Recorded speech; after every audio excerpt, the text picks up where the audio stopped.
In some other translations, he says, I want you to have abundant life. Now, abundant does not mean lots of things, because that would mean that shopping malls are the kingdom of heaven. 2x, people laughing, dinging. Let's say your goal is to be widely known and to impact people's lives with your music. Perhaps you'll achieve it. You can visualize it.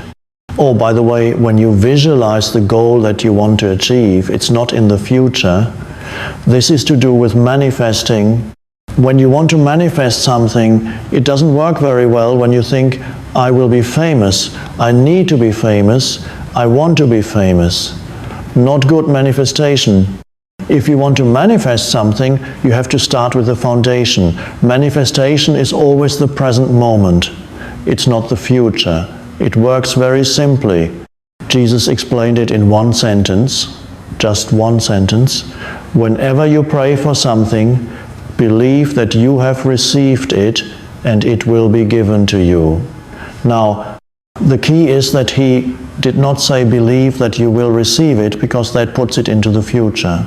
He said, when you pray for something, in other words, when you want something, believe that you have received it. Now, what does that mean?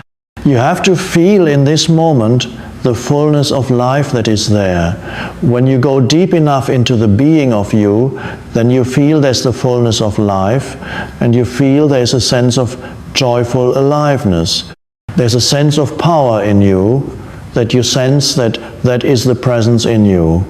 There is a power in that presence, and that power is, there's something that you could almost, there's a fullness in it already. You can't really, once you contact, when you're in touch with the present, everything else that you could achieve in this life, I have this comparison analogy or whatever it is, that which you realize within you, the power is the cream, and everything else that you could achieve in this world is the skimmed milk. But the fullness of life, this is an expression that Jesus used.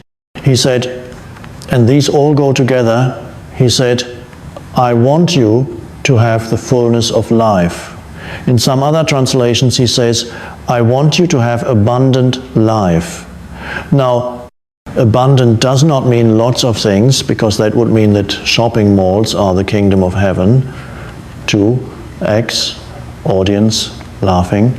So abundant life does not mean abundance as many things. Abundance is a deeper place of a sense of intense aliveness, a fullness of life that you feel within you that is abundant life. Presence, to feel the life that you are, the consciousness that you are. Out of that, everything comes. It's the fullness of life, abundant life. You feel it in this moment, and then if you then want to achieve something, you bring a vision of what you want and let it merge with that feeling. Let's say you are a great musician who's reaching millions of people, and you see yourself as this great musician reaching millions of people, but not in the future. How does this great musician feel once he has reached or she has reached millions of people? This is exactly how it feels, the fullness of life. You feel it right here. Now you merge the vision with the feeling of fullness of life, which is presence, and then that's manifestation. That also means, however, if and when you get what you wanted to manifest, you're not any happier than you are already. You're not more joyful or fulfilled than you are already. The fulfillment can only be arrived at in the present moment, because the fulfillment is not dependent on external conditions. The fallacy is to believe that something in the external world that you could arrive at or you could achieve has the capability at some point in future of fulfilling you in whatever way, of making you happy, making you complete, making you peaceful, making you feel your sense of self more strongly, whatever it may be. So the belief that something out there can give that to you, to put it in the most general terms, the feeling that the world can make me happy. The world could be anything in the world. It could be a person, another person, an achievement, a place, whatever it is, the world can make me happy. It cannot. The world can briefly give you a sense of, I have arrived. But then you see, oh no, that wasn't it. 2x, people laughing. This is the case with relationships. It's the case with anything you achieve, even great worldly success. I've met many worldly successful people who told me they became very miserable soon after the worldly success. So that's not it. So the present moment is the key to all achievement. If you feel the intensity of present, then everything else is an added on to you. That's all manifestation. Jesus used that expression, seek only the kingdom of heaven. All the other things that you think you need will be added on to you. They are additions, but they're no longer the things that totally dominate your consciousness and determine whether you turn out to be a happy person. So the joy is found already. If the thing is added to you, you say, oh, that's great, but it doesn't change how you feel already. So you need to find the place of fulfillment in the present moment first, and then you can manifest. So the foundation for manifestation is becoming intensely present and realizing your essence identity and live from and through your essence identity. Then through the essence identity you can manifest things, but these are not the things that will make you happy. They are icing on the cake, they're not the cake. So whatever you can achieve is the icing on the cake. It's not the cake is here and now, that's the key. And that also means your inner state is no longer dependent upon external conditions and is no longer dependent upon whether you achieve so-called worldly success or not, because it's very much secondary. It's nice if you have it, it's not a big deal if you don't. And you can still be determined and feel very strongly that you have it already. Let's say, okay, let's see, I want to live in a great place where there's no longer cold, and let's say it's Hawaii. Okay, I want to move to Hawaii. I'll be happy there. When I move to Hawaii, or maybe it's Bali, 2x, people laughing. When I move to Bali, I'll be happy there because it's paradise. It's wonderful. Okay, I want to move to, then you can manifest. I want to move to, you can even paint Bali on a vision board, Bali, and so I want to move to Bali, but you have to be in Bali in this present moment. How will you feel if you're in Bali? If you can't feel that now, then it's not going to work very well. The tropical island that you think will make you happy, no, you have to experience it as this is the essence of who you are, will make you happy, fulfilled, and joyful. And then if it manifests as a tropical island, that's fine. But if when you arrive in Bali and you are already feeling pleasant, it's an adding on to, because when you arrive at Bali, you may find not everything is paradise. Even there, I haven't been there, but I had somebody who rented a house there, and then yes, it was lovely, but there's always something. When you're at night time, the rats were jumping up and wanting to get her into the pantry and get the food, so it's not 2x audience laughing. If the fulfillment does not come from within in the now, whatever you achieve will be marred by something. There always be, yes, it'll be nice, but something will go wrong with it. Something that seems to spoil your enjoyment of it. It's always something that's in the nature of the external world, or it doesn't last long enough. Then it's taken away again, or you get tired of it. Oh, this is so great. Okay, what now? It's not great anymore.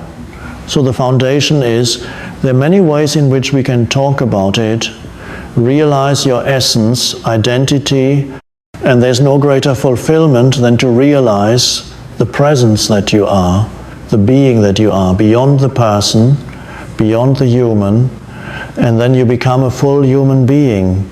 Being is the foundation that, again, do you remember, you probably knew it already, the story of Mary and Martha I taught the other day, it's in the new. Mary represents the being dimension. Martha represents the doing dimension. Mary is deeply immersed in being. Martha active, doing things.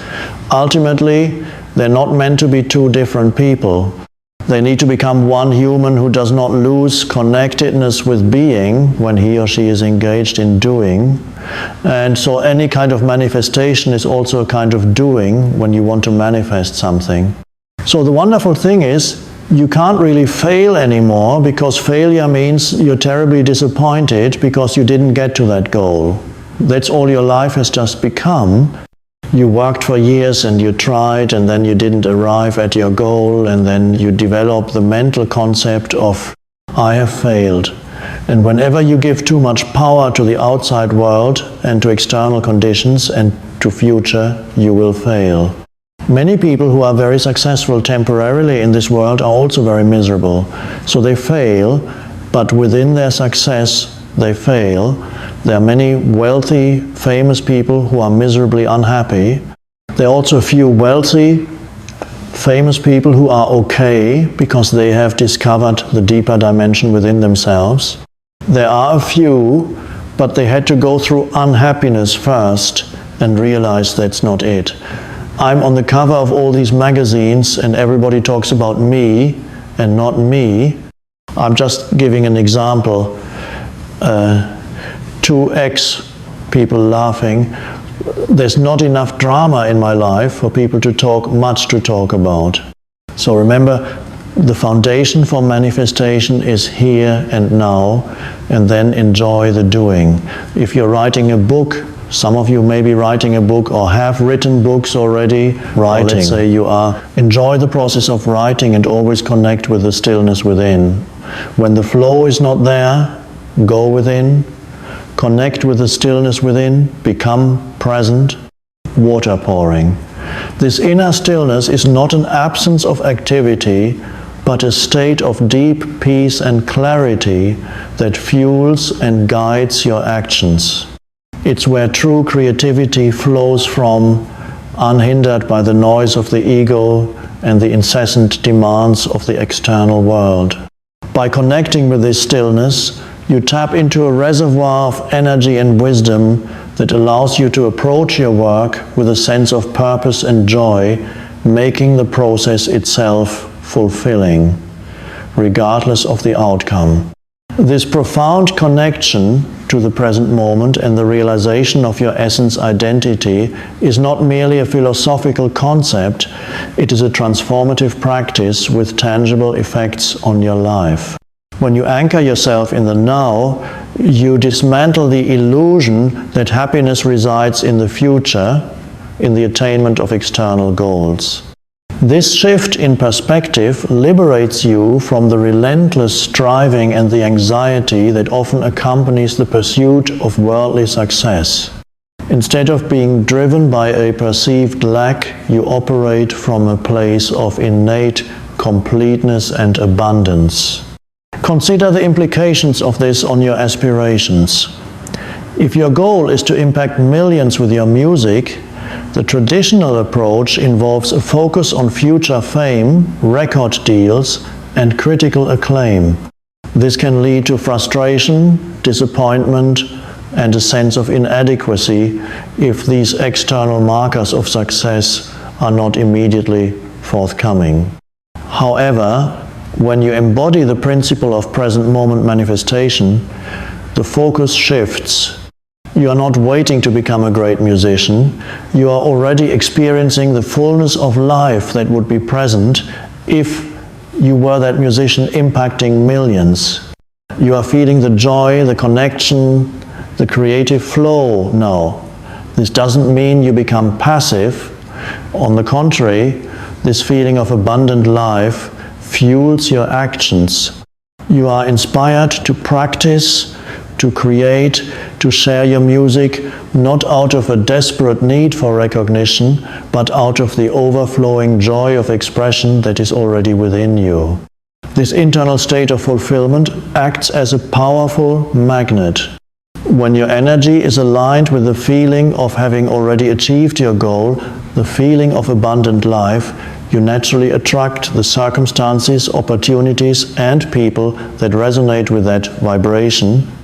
It's not about forcing outcomes, but about aligning your inner state with the desired reality. The external world then begins to reflect your internal state. This is the essence of manifestation from a place of being, rather than from a place of wanting or needing. Think about the difference between chasing happiness and embodying joy. Chasing happiness is a future-oriented activity based on the belief that something out there will eventually make you happy. Embodying joy is recognizing and experiencing the inherent aliveness and fullness that is available in this very moment. This inner joy is not dependent on external circumstances. It is the underlying current of being that remains constant regardless of the fluctuations of the external world. When you manifest from this place of embodied joy, the external achievements become expressions of that joy rather than the source of it. The analogy of the cake and the icing is particularly illustrative. The cake is the present moment, the realization of your essence identity, the feeling of abundant life. This is the substance, the nourishment, the foundation of your being. The icing is the external achievements, the recognition, the material possessions. While the icing can be pleasant and add to the experience, it is not essential for your fulfillment. If the cake is missing, no amount of icing can make it a satisfying experience. Conversely, a delicious cake is enjoyable even without icing. This perspective dramatically reduces the pressure and anxiety associated with pursuing external goals. You are no longer relying on them for your sense of worth or happiness. Furthermore, this understanding transforms your relationship with failure. In the traditional paradigm, not achieving a desired outcome is seen as a personal failure, a reflection of your inadequacy. However, when your fulfillment is rooted in the present moment, the outcome of your endeavors becomes secondary. You are engaged in the process, fueled by the joy of doing, and the results are simply feedback. If a particular path doesn't lead to the desired external outcome, it is not a failure of you, but simply a redirection, an opportunity to learn and adjust. The joy of being remains intact. This shift in perspective is also crucial in navigating relationships. The fallacy that another person can make you happy is a common source of suffering. When you rely on another person for your fulfillment, you place an unrealistic burden on them and create a dependency that is ultimately unsustainable. True fulfillment in relationships comes from two complete individuals sharing their abundant life with each other, not from two incomplete individuals seeking to be made whole by the other. When you are anchored in your own essence identity, you bring a sense of wholeness and presence to your relationships, which fosters deeper connection and authentic love. The story of Mary and Martha serves as a powerful allegory for this balance between being and doing. Martha, engrossed in the tasks of hospitality, represents the doing dimension, often driven by a sense of obligation and a focus on external accomplishments. Mary, sitting at Jesus' feet, represents the being dimension, rooted in present moment awareness and a deep connection to the spiritual essence. Jesus' gentle admonishment to Martha highlights the importance of prioritizing the one thing needful, the realization of being from which all meaningful doing flows. True manifestation is not about forcing outcomes through relentless effort, Martha, but about aligning your actions with the inner state of being, Mary, allowing the external to unfold naturally. This doesn't mean abandoning action or ambition. It means transforming the motivation behind your actions. Instead of being driven by fear of lack or the need for external validation, you are motivated by the joy of creation, the desire to share your gifts, and the natural unfolding of your purpose. Your actions become an expression of your abundant life rather than a means to attain it. The journey towards realizing your essence identity and living from that place of presence is an ongoing process. It involves cultivating a deep awareness of your inner state, observing the thought patterns and emotional reactions that pull you away from the present moment, and gently returning your attention to the here and now. Practices such as meditation, mindfulness, and conscious breathing can be invaluable tools in this process. They help you to quiet the noise of the mind and connect with the stillness within, the source of true power and fulfillment. As you deepen your connection to the present moment, you will begin to notice subtle shifts in your experience of life. The world may appear more vibrant and alive. You may feel a greater sense of peace and ease, even in the midst of challenging circumstances. Your intuition may become stronger, guiding you towards opportunities and connections that are aligned with your highest good. And the external manifestations you desire will begin to appear effortlessly, not as a result of strenuous effort, but as a natural consequence of your aligned inner state. This is the true meaning of abundant life. Not an accumulation of external possessions or achievements, but a state of being characterized by deep peace, joy, and a profound sense of aliveness that is available to you in every moment. It is the realization that the kingdom of heaven is not a faraway place or a future reward, but a state of consciousness that is accessible here and now. And from this state of being, you become a powerful force for good in the world, not by striving to be something you are not, but by simply being fully and authentically who you are. The external world then becomes a canvas upon which you paint the masterpiece of your life, not out of necessity, but out of the sheer joy of creation. The journey of manifestation, therefore, is not about getting, but about becoming. It is about shedding the layers of conditioning and false beliefs that obscure your true nature and stepping into the fullness of your being. As you do this, the external world naturally aligns with your inner state, bringing forth the experiences, relationships, and opportunities that are in harmony with your essence. This is a path of liberation, freeing you from the endless cycle of wanting and needing, and allowing you to experience the profound joy and fulfillment that is your birthright. Consider the power of intention when it is rooted in presence. An intention born out of a sense of lack or desperation carries a different energetic signature than an intention born out of a feeling of fullness and possibility. When you set an intention from a place of knowing that you're already complete, the intention becomes a guiding light, not a desperate plea. It's like planting a seed in fertile ground. The ground is your present moment awareness, and the seed is your intention. With consistent nourishment, presence, and aligned action, the seed will naturally sprout and grow.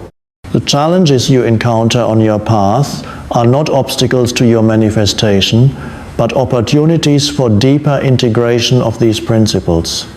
When faced with setbacks or disappointments, it is easy to fall back into old patterns of fear and self-doubt. However, these are precisely the moments to return to Consider the analogy of a river. To reconnect. The river is constantly flowing, but the water you see in any given moment is the present. You can't step into the same water twice. Similarly, life is a continuous flow of present moments. When you try to grasp onto the past or anxiously anticipate the future, you are resisting the natural flow of life. When you surrender to the present moment, you are in harmony with the river, allowing yourself to be carried by its current